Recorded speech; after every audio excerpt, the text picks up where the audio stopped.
Hey everyone, just a quick message before the interview. After all this time, I decided to launch on Patreon, which is a subscription-based platform if you're not familiar with it. I know in the past, some of you were upset that I wasn't posting the long-form interviews like I used to. The Full and Bloom Patreon page will feature longer interviews, random interview clips, outtakes from the stories and interviews, news stories, and whatever else I can think of. But most importantly, more frequent posts. The good thing is, if you're a fan of my YouTube channel, everything will remain the same, so you guys can just hang tight. But if you want a bit more, or you'd like to support the channel, please join Full and Bloom on Patreon. A link to the page can be found in the description. Okay, so regarding the interview, I'm first going to play a very brief clip from my 2019 interview with Great White guitarist Mark Kendall. Then I'll play my interview with George Patience, a dear friend of bassist Don Costa. Don, as many of you already know, recently passed away. If you've listened to my latest clips, you know that Don played in early versions of Great White and WASP, but he was probably best known for his time in Ozzy Osbourne's band. You can also find links to the recent Don Costa stories in the description as well. Here's the brief clip with Mark Kendall talking about why Don got fired from Ozzy. What I heard was that Costa was upstaging Ozzy while he was singing. Like, in other words, he was in front of him, and Sharon called him into an office and said, not mean at all, just asked him to, be behind Ozzy when he's singing. You can go ahead and go up front or whatever when he's not singing and you're jamming or whatever, but when he sings, don't go walk in front of him. And what I heard was a few gigs later, he told the crew guy, he goes, I still do it, but I do it when they're not looking. That crew guy went straight to Sharon and told her. And so that's the reason I heard for the very rude firing. That makes sense to me now when I heard about Ozzy headbutting him, because Sharon probably told Ozzy that he said that. And now, here's my interview with George Patience. I appreciate you making some time for me. No worries. Are you a musician as well? Yeah, I did some work back in the 80s. It's called Patience, and I'm the infamous George Patience from Patience. And that was the cult classic I did was I Hate Christmas, I Hate Xmas, actually. It was aired in Canada, and it got covered by an Australian band. It's got quite an interesting history. That little piece has a sort of a life of its own, that little song. But that was something that Don Costa was actually going to play on originally. Tracii Guns actually played on the EP, and Tracii was a good friend of Don's as well. Were you keeping up with Don through the years? I was. I lost touch with Don, though I did try and find him. Maybe 10 or 15 years had passed before I heard from Sara that he had passed away. Now, I got Don Costa sightings through the years, or people that we knew mutually that had run into him. Okay, and you personally saw him, or just hear from other people? Well, no, he came and stayed with me when I was living in Montrose, up in the hills above Pasadena. The last time I believe I saw Don, maybe a couple of other times I saw him, and we hooked up at Barney's Beanery. That was one of his favorite places to hang out. And that was probably about 15 years ago? Maybe 15, 20 years ago, yeah. And what was he doing around that time? I had heard somebody had left a comment, I guess his stepson or something, saying that he painted houses or something. Yeah, well, that's what he did occasionally, was painting houses. But then a few years back, I ran into a mutual friend of ours, Kathleen Van Dal, who's a well-known makeup artist in Hollywood. And she told me that she ran into Don and that he was asking about me, and that he was a director of a choir at a church, and that he had given up drinking and he was sober, and he was really happy with his life at the time. So at that point, I was sort of satisfied that his life was fine, and that, if he wanted to reach out to me, he could have. But he had a lot of friends in Hollywood that he could have talked to.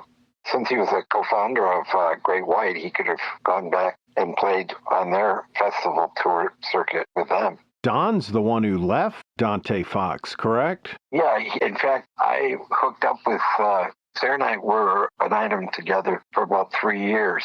And I met Don shortly after he left Great White to pursue the opportunity with Ozzy. Okay. He didn't do WASP right after Dante Fox or Great White? He was playing around with other bands. He was doing a few things there, but then when he got the gig with Ozzy, he went immediately. I think they went to Europe right away. I remember him calling me from England. I think he was living with Ozzy for a while. And so, just to go back on your history, are you meeting him through Sara? Sara was, Don's sister, and Don was staying with her. And at the time, we were dating, but I was living in Vancouver, British Columbia. I'm from Canada. You were saying, so that would have been around that ending of the Great White time? Right, and that's when he was hanging out with, what he affectionately called the big gefilte fish, which was Blackie Lawless.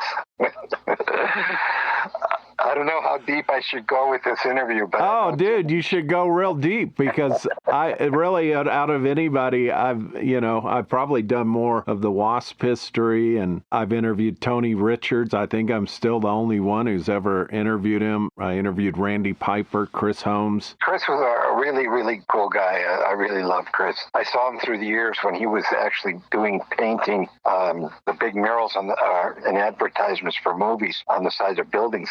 You know about that, right? I don't, no. Yeah, that's what he was doing for a while. And so you're successful at this time, making money doing music? Well, believe it or not, I was doing, before this, I started hanging out with Don and everything after my breakup with Sara. We remained friends.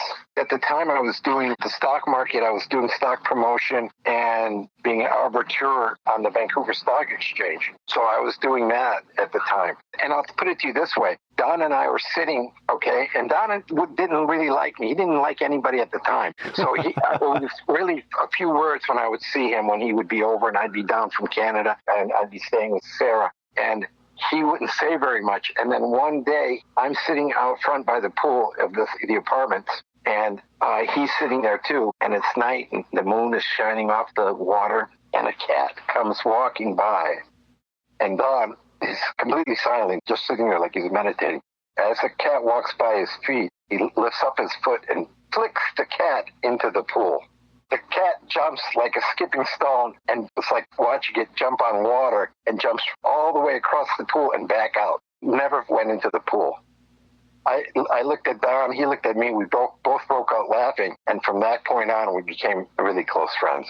I mean, that's where it started. And then that's when I had told him, with Ozzy and stuff. I'm the guy who told him not to sue Ozzy after he got his nose broke.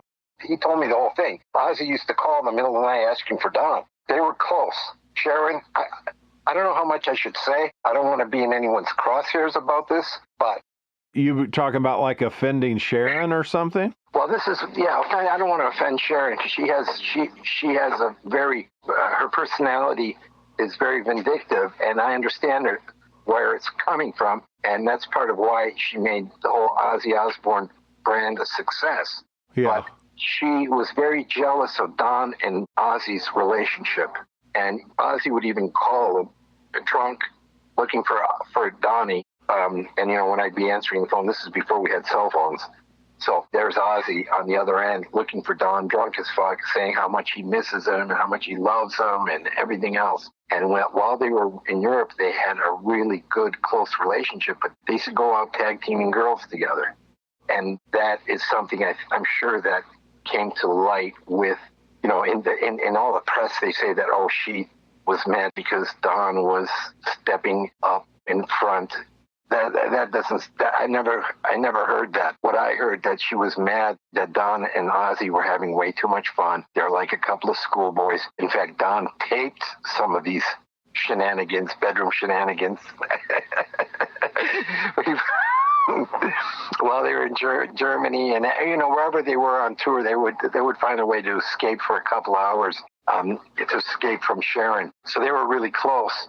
And to encapsulate this a little bit and truncate it, Don, when after Don's nose was broken, he said that he went in and told Ozzy that he was going to quit the band because Sharon was riding him. Ozzy said, "You're not going to quit on me," because somebody else he was still probably a little bit sensitive to the fact that he lost his lead guitar player. So he had lost Randy. He was still sensitive. He was having this issue of keeping people in the band. And then here comes Don saying that he wants to quit and do his own thing. and Ozzy wasn't going to have that. And Ozzy was drunk and then hit him, and that's where that whole thing came from. Holy shit. And I'm getting this with Don, who's walking in to tell me this with the bandages on his nose. So no headbutt. His nose fixed. Go ahead. Sorry. I didn't mean to interrupt. Yeah, maybe he headbutted him, but he suckered him. But he was also pleading with him not to quit. And maybe this was something that when, Ozzy was drunk and lost his temper. But at that point, I think it was Sharon saw the writing on the wall that if she didn't get rid of Don, that Don would eventually leave and take some of the Ozzy magic and customers with him.